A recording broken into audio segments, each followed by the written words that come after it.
Hello dear students, welcome to Street Physics and Biology classes. We'll study coordination in plant in chapter control and coordination of 10th series.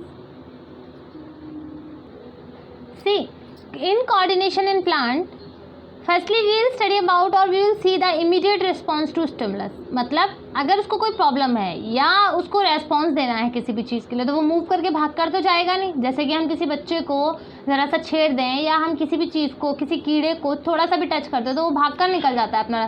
पर plants ऐसा नहीं करते। आप plants की पत्तियां तोड़ो, फूल तोड़ो, टहनी तोड़ो, वो वहीं का वहीं खड़ा रहता है। वो रेस्पॉन्स किस तरह से करता है, जैसे कि इसमें एक समझाया हुआ है टच मी नॉट के प्लांट, जिसको हम नॉर्मली तौर पे छुई मुई कहते हैं ना।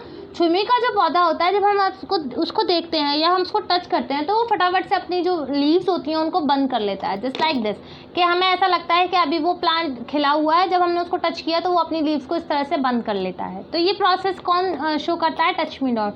क्योंकि वो मूव नहीं कर सकता पर अपने कुछ प्लांट के जो पार्ट्स हैं, दैट इज लीव्स के द्वारा वो इमीडिएट रेस्पॉन्स शो करता है। और ये इमीडिएट रेस्पॉन्स ये बताता है कि भाई हम उसको डर समझ लें उसका, या हम उसकी खुशी समझ लें कि उसको किसी ने टच किया तो वो छुई मुई हो गया या शर्मा गया, या फिर हम इस तरह से ले लें।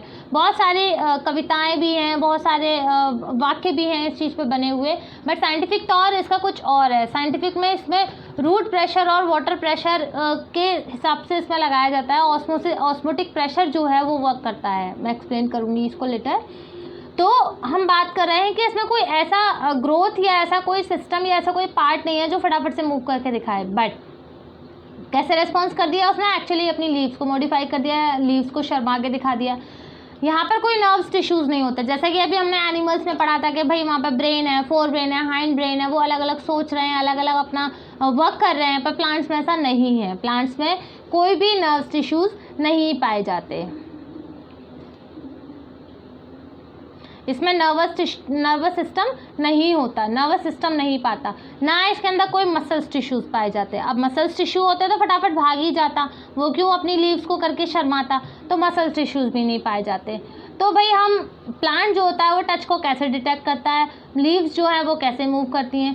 तो एग्जैक्टली जो प्लांट है उसको क्या करते हैं, कुछ प्लांट जो हैं टच के बाद, जैसे अब मैंने छुई मुई का आपको एग्जाम्पल जो बताया, वो कम्युनिकेट करना चाह रहे हैं। उनके अंदर जो इलेक्ट्रोकेमिकल जो मीन है वो कन्वे कर रही हैं इन्फॉर्मेशन को सेल टू सेल, है ना। इलेक्ट्रिकल और केमिकल जो मीन्स हैं उसमें जो पाए जा रहे हैं।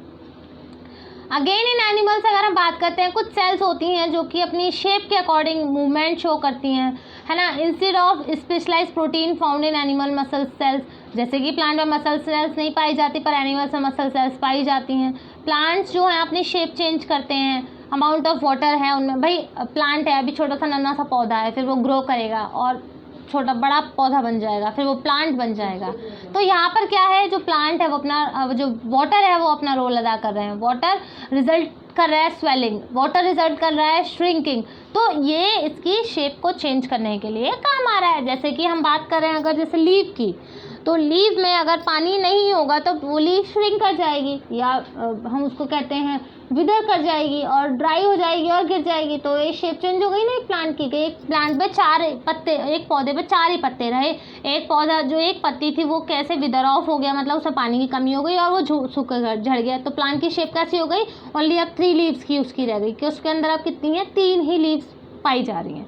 तो फाइनली हम इसमें बात कर रहे हैं अमाउंट ऑफ वाटर डिसाइड करता है उसका शेप है या क्या है, चेंजिंग जो शेप्स हैं उसकी, ठीक है। अब हम देख लेते हैं मूवमेंट ड्यू टू ग्रोथ। इसका एक बहुत अच्छी एग्जाम्पल है जो क्लाइंबर्स होती हैं, हमारी बेलें होती हैं, जो बेलें होती हैं या क्रीपर्स बात कर लेते हैं। तो क्रीपर्स और क्लाइंबर्स में एक डिफरेंस होता है। बेलें ये ऊपर की तरफ चढ़ती हैं और क्रीपर्स जो होती हैं ये नीचे ही, जैसे तरबूज या वाटरमेलन या जो पम्पकिन्स वगैरह की होती हैं वो क्रीपर्स होती हैं। और जितनी भी फ्लावर्स वगैरह हैं कॉमनली तोरई घिया वगैरह की, वो क्लाइंबर्स होती हैं जो ऊपर की तरफ चढ़ती हैं, ठीक है। तो क्रीपर्स लें या क्लाइंबर्स लें, इनमें टेंडल्स पाए जाते हैं। है ना। तो टेंड्रिल्स जो होते हैं वो मूवमेंट शो करते हैं कि भाई एक बेल में से एक वो छल्ले जैसा जो स्प्रिंग जैसा जो निकलता है वो फंसता चला जाता है और उसको ग्रोथ देता चला जाता है। इसमें एक चीज़ और आपको मैं बता दूं कि जो टेंड्रिल्स होते हैं, जो टेंड्रिल का जो पार्ट होता है, जो टच वाला पार्ट होता है वो तो ग्रो नहीं करता, पर जो फ्रीली पार्ट होता है वो बहुत फास्टली ग्रो करता है। क्यों? क्योंकि जो टच में है वो ग्रो नहीं करता, जो फ्रीली होता है वो ही ग्रो कर पाता है ना। तो ये जो ग्रोथ है ना, ये डायरेक्शनली शो कैसे कर रहा है कि भाई टेंड्रिल्स जहाँ जहाँ जाएंगे उस डायरेक्शन में जो प्लांट है वो ग्रो करेगा। तो इस तरह से वो उसको डिपेंड करता है उसके डायरेक्शन को, और इस तरह से वो जो प्लांट है वो मूव करके रखता है। दूसरी चीज़ मैं आपको बताऊं, अब इसी में एक चीज़ और आती है कि भाई एनवायरनमेंट जो होता है वो ट्रिगर करता है।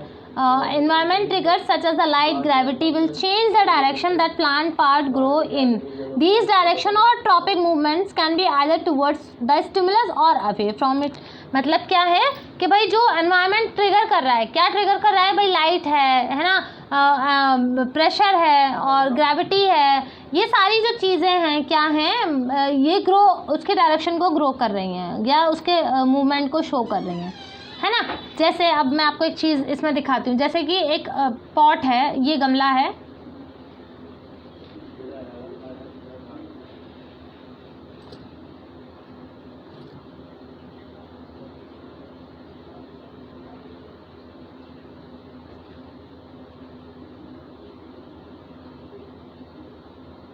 इसमें ये पौधा है, ये स्ट्रेटली ग्रो कर रहा है। क्यों कर रहा है? क्योंकि ये स्टिमुलस किसके लिए है? लाइट के लिए है ना। फोटोट्रोपिज्म शो हो रहा है यहाँ पे। अब इसका जो नेचर है प्लांट का यही रहेगा। अब हम इसको, ये आपका फर्स्ट केस था, इस सेकंड केस में हम देखते हैं कि हमने इस पॉट को क्या किया? गिरा दिया। अब ये जो प्लांट होगा कुछ टाइम तो ये इस तरह से ही चलेगा, बट फिर क्या करेगा? ये बैंड टुवर्ड्स द लाइट, ये लाइट की तरफ बैंड कर जाएगा और अपने ओरिजिनल डायरेक्शन में ये आ जाएगा। ठीक है, तो ये किस तरह से ग्रो करने लग जाएगा? इस तरह से अपनी शेप पर आ जाएगा और अपने हिसाब से ग्रो करने लग जाएगा। तो मैं आपको ये समझाना चाह रही हूँ, जो ग्रोथ है अगर वो जिस डायरेक्शन में है वो उसी डायरेक्शन में उस हिसाब से चलेगा। तो क्या है, यहाँ पर जो एनवायरनमेंट है वो ट्रिगर कर रहा है। एनवायरनमेंट ट्रिगर करने के साथ साथ में क्या हो रहा है कि ये इसको शो कर रहा है कि भाई ये एनवायरनमेंट के साथ में ही अपनी ग्रोथ को शो कर रहा है। तो ये इसका मूवमेंट जो हो गया वो लाइट के साथ हो गया, है ना। इसको हम फोटोट्रोपिज्म में पढ़ते हैं, ये फोटोट्रोपिक मूवमेंट्स होती हैं। और जो रूट्स होती हैं वो अवे फ्रॉम इट। अब इसमें हमने शूट और रूट, अब इसमें प्लांट है, इसमें क्या है? आपका शूट है और एक रूट पार्ट है। तो ये जो शूट होता है that is bend towards the light, light की तरफ करेगा, और it will bend, root will bend away from light, away from light. तो इस हिसाब से जो शूट हो गई वो हो गई पॉजिटिवली फोटोट्रोपिक, और ये हो गई नेगेटिवली फोटोट्रोपिक, है ना। फोटोट्रोपिक का मतलब है मूवमेंट शो कर रहा है लाइट के लिए। फोटोट्रोपिक टॉपिक मूवमेंट्स आगे आएंगे, उसमें हम बताएंगे आपको। लाइट या फिर आप कहो movement towards light, movement towards light, ठीक है।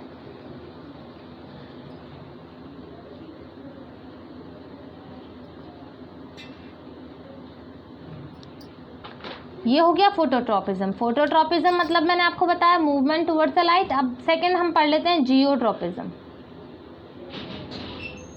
जियोट्रोपिज्म क्या पढ़ते हैं कि भाई जो रेस्पॉन्स है या जो ग्रोथ है वो पृथ्वी की तरफ हो रही है, या जियो मीन्स अर्थ की तरफ हो रही है। तो इसी का ही अगर हम केस ले लें तो जो शूट होता है, शूट मतलब जो ऊपर का पार्ट है प्लांट का, वो नेगेटिवली जियोट्रोपिज्म होता है, नेगेटिवली जियोट्रोपिक होता है।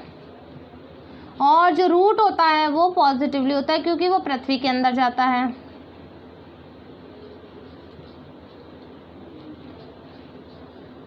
ठीक है, इस तरह से ये शो करता है अपना अपवर्ड और डाउनवर्ड मूवमेंट। तो रूट जो होती हैं डाउनवर्ड ग्रो कर रही हैं और ये पॉजिटिवली जियोट्रोपिज्म, और जो शूट है वो अपवर्ड मूवमेंट शो कर रहा है और ये नेगेटिवली जियोट्रोपिज्म है। ठीक है, नेक्स्ट आता है हमारे पास हाइड्रोट्रोपिज्म, इसी तरह से हाइड्रोट्रोपिज्म का मतलब होता है वाटर के साथ में जो रिस्पॉन्स कर रहा है, जो जैसा रिस्पॉन्स दे रहा है, हाइड्रोट्रोपिज्म में आता है ना, जो जिसमें वाटर है, केमिकल है, इसी हिसाब से ये अपने आप को करते हैं। जैसे हाइड्रोट्रोपिज्म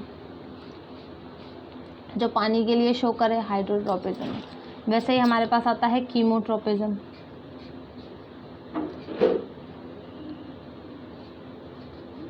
कीमोट्रोपिज्म मतलब जो केमिकल्स के लिए रेस्पॉन्स कर रहा है वो कीमोट्रोपिज्म में आ जाएगा, है ना। ग्रोथ जैसे पोलन ट्यूब का है, कीमोट्रोपिज्म का क्या है, growth of pollen tube towards ovule, ovule की तरफ जा रहे हैं वो पोलन ट्यूब्स, है ना।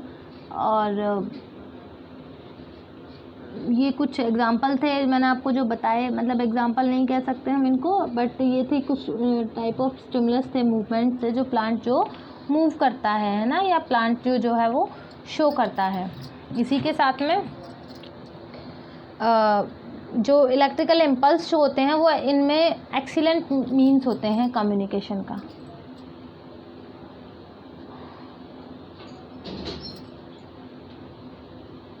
इलेक्ट्रिकल इम्पल्सेस होते हैं, मतलब इसमें कोई ये अपने आप को कम्युनिकेट नहीं कर रहे हैं, हमने उसको कह दिया कि रोज़ कल हमें रोज़ के प्लांट पे हमें फ्लावर चाहिए, तुम फ्लावर दे देना, तो वो इस तरह से कम्युनिकेट नहीं कर रहे हैं। वहाँ पर इलेक्ट्रिकल इम्पल्सेस जो हैं वो कम्युनिकेशन का कारण हो रहे हैं ना। इलेक्ट्रिकल इम्पल्स जो हैं और नर्व्स टिश्यूज़ पाए नहीं जा रहे हैं, उनमें मसल्स टिश्यूज़ पाए नहीं जा रहे, तो भाई उन्हें कम्युनिकेट तो करना ही है, तो कोई ना कोई मैकेनिज़्म तो चाहिए ही चाहिए। तो वो ये मैकेनिज़्म काम करता है उनके बीच में कम्युनिकेट करने के लिए या हमसे कम्युनिकेट करने के लिए।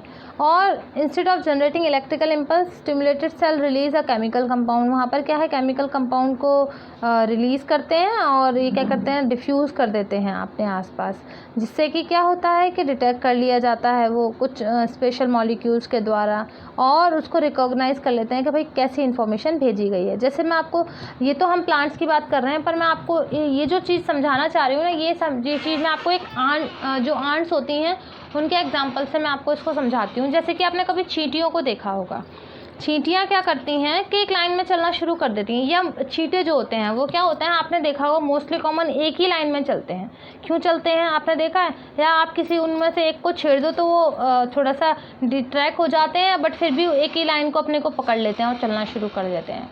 तो इसके पीछे का जो लॉजिक है वो आपने देखा है। इसके पीछे का लॉजिक सिंपल है कि वहाँ पर क्या है कि जो आगे वाली चींटी होती है वो कुछ हार्मोन्स को सेक्रेट करती हुई चलती है, मतलब कुछ केमिकल जो होते हैं, फेरोमोन्स बोलते हैं हम इनको, उनको सेक्रेट करती हुई चलती है। तो पीछे वाली जो चींटी हैं, आंट्स हैं, या जो इंसेक्ट हैं उन्हीं की फैमिली के, वो उसको कम्युनिकेट करने के लिए उस मैसेज को लेते हुए चलते हैं और उसके पीछे पीछे चलना शुरू कर देते हैं। वो कोई सीक्वेंस नहीं, किसी मेले में नहीं जा रही हैं, बट वो मैसेज ले रही हैं, क्योंकि उनके अंदर कम्युनिकेट करने का जो साधन है वो केवल वो हार्मोन्स हैं, फेरोमोन्स हैं, उसी के कारण वो मूव कर रही हैं। तो सेम प्लांट्स के अंदर भी यही चीज़ होती है कि प्लांट्स भी कभी कभी जो इलेक्ट्रिकल इम्पल्स के साथ साथ में केमिकल हार्मोन्स को भी सेक्रेट करते हैं। जैसे कि ये चीज़ें आपको बहुत सारी चीज़ें एशिया में बहुत कम हैं, बट हम अफ्रीका या अमेरिकन कंट्रीज़ में अगर देखते हैं तो वहाँ पर पिक्चर प्लांट्स बहुत पाए जाते हैं। हमारे यहाँ भी वेस्ट बंगाल में मार्शी एरिया जो हैं, जहाँ पर मैंग्रोव्स है, सुंदरबंस वगैरह हैं, वहाँ पर कुछ पिक्चर प्लांट्स भी पाए जाते हैं।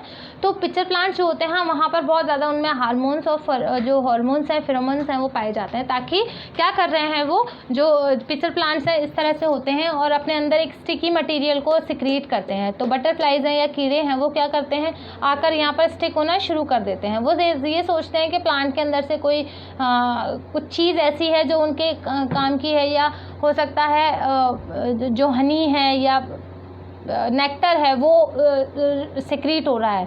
तो वो क्या करती हैं, पिक्चर प्लांट इस तरह से रेडी रहता है कि उसका जो शिकार आए और वो शिकार को कैप्चर कर ले। मैं प्लांट्स की बात कर रही हूँ, और प्लांट्स में हम इलेक्ट्रिकल इम्पल्स के साथ साथ में ये चीज़ हम पढ़ रहे हैं, ठीक है। तो ये क्या कर रहे हैं, आप क्या करते हैं कि भाई उसने जैसे ही वो आया, कीड़ा आया या कोई भी इंसेक्ट आया, वो उस तलाश में, अपने भोजन की तलाश में, तो पिक्चर प्लांट फटाफट से उसको बंद कर लेते हैं। और बंद करने के साथ में क्या करते हैं, अंदर उसका पूरा मैकेनिज्म ले लेते हैं, उसके अंदर जितने भी जूसेस होते हैं उस कीड़े के वो ले लेते हैं, and then after they will throw it out, उसको उस तरह से वापस बाहर भेज देते हैं। तो प्लांट्स का अपना एक मैकेनिज्म होता है और प्लांट्स उस मैकेनिज्म पे काफ़ी अच्छे से वर्क करते हैं। इसी तरह जो प्लांट हार्मोन्स हैं वो क्या कर रहे हैं, कंट्रोल कोऑर्डिनेट कर रहे हैं, डेवलप कर रहे हैं, रिस्पॉन्स कर रहे हैं एनवायरनमेंट के साथ में, है ना, और डिफ्यूज़ कर रहे हैं इन सारी चीज़ों को। ये तो बहुत सारी चीज़ें हैं। और बात जब हम कर रहे हैं ग्रोइंग की बात कर रहे हैं तो ग्रो के साथ साथ में ये कुछ हार्मोन्स हैं जैसे ऑक्सिन्स हैं, इसमें कुछ आर्टिफिशियली ऑक्सिन है, साइटोकाइनिन है, जिब्रेलिन वगैरह हैं, ये भी एक्ट करते हैं। तो ये जो प्लांट्स हैं पूरी तरह से डिपेंड कर रहे हैं अपने ही रेस्पॉन्सेस पे या अपने ही इलेक्ट्रिकल इम्पल्सेस पे या अपने ही केमिकल कंपोजिशंस पे। जैसे कि ऑक्सिन्स की अगर हम बात कर लें तो ऑक्सिन्स जो होती हैं वो क्या करती हैं, शूट ग्रोथ में हेल्प करती हैं। प्लांट की जो शूट होती है उसको ग्रो कर रही हैं, है ना, स्टिमुलेट कर रही हैं उसको, प्लांट को लॉन्ग करने में हेल्पफुल हो रही हैं, है ना। शूट जो होती है वो थोड़ा प्लांट अपनी हाइट ले जाए। जिब्रेलिन जो होती हैं, जिब्रेलिन भी ग्रोथ का ही काम करती हैं, स्पेशली स्टेम को ग्रो करती हैं। स्टेम के अंदर जो परफेक्टली ग्रो होती है वो जिब्रेलिन के कारण होती है। साइटोकाइनिन का मेन कारण होता है सेल डिवीज़न। सेल डिवीज़न करने के बाद मल्टीप्लिकेशन, मल्टीप्लिकेशन के बाद प्लांट की ग्रोथ जो होती है। तो इस हिसाब से रैपिड सेल डिवीज़न शो होगा तो फ्रूट सीड्स का भी डेवलपमेंट बहुत जल्दी होगा। तो ये जो थे जो जैसे साइटोकाइनिन, मैंने आपको साइटोकाइनिन, ऑक्सिन वगैरह ये बताया, तो ये प्लांट हार्मोन हैं जो कि उनकी ग्रोथ में हेल्पफुल होते हैं, प्रमोट करते हैं उनकी ग्रोथ को। और इन्हें कुछ जो प्लांट होते हैं इन्हें कुछ सिग्नल्स की भी ज़रूरत होती है टू स्टॉप द ग्रोथ। जैसे एब्सिसिक एसिड है, ये एक एग्जांपल है जो कि इनहिबिट करती है ग्रोथ को। एब्सिसिक एसिड से क्या है, अगर किसी प्लांट की पत्तियां येलो होने लग रही हैं या किसी प्लांट की पत्तियां अपने आप विदर ऑफ होकर सूख कर गिर रही हैं तो क्या है, उसके अंदर एब्सिसिक एसिड की कंसंट्रेशन ज़्यादा हो गई है क्योंकि वो ग्रोथ को इनहिबिट कर रही है, तो उसके अंदर एब्सिसिक एसिड भी उसकी ग्रोथ को रोक रही है। तो ज़रूरी नहीं है कि सारे जो हार्मोन है वो ग्रोथ हार्मोन ही हो, कुछ हार्मोन जो है वो इनहिबिटर भी होते हैं। तो आज जो हमारा टॉपिक था कोऑर्डिनेशन इन प्लांट्स, हमने पढ़ा कोऑर्डिनेशन ऑफ प्लांट्स में मैंने आपको बताया कि प्लांट किस तरह से मैसेज देते हैं, मैसेज कन्वे करते हैं। इसमें मैंने आपको कुछ रफली आइडिया के तौर पे मैंने आपको प्लांट मूवमेंट्स के बारे में भी बताया और किस तरह से प्लांट जो है वो एक दूसरे से कम्युनिकेट कर रहे हैं, ये चीज़ भी मैंने बताई। तो आई होप आपको आज की ये वीडियो कोऑर्डिनेशन इन प्लांट समझ में आया होगा। नेक्स्ट टॉपिक होगा हमारा हार्मोन्स इन एनिमल्स। तो अगर आपको आज का वीडियो अच्छा लगा या आज के वीडियो में अगर आपको कोई भी डाउट है या कोई भी क्वेश्चन क्वेरीज वगैरह हैं, आप मुझे कमेंट बॉक्स में कमेंट कर सकते हैं। I will answer them all. Thank you for watching. Please like and share and subscribe our channel Shri physics and biology classes.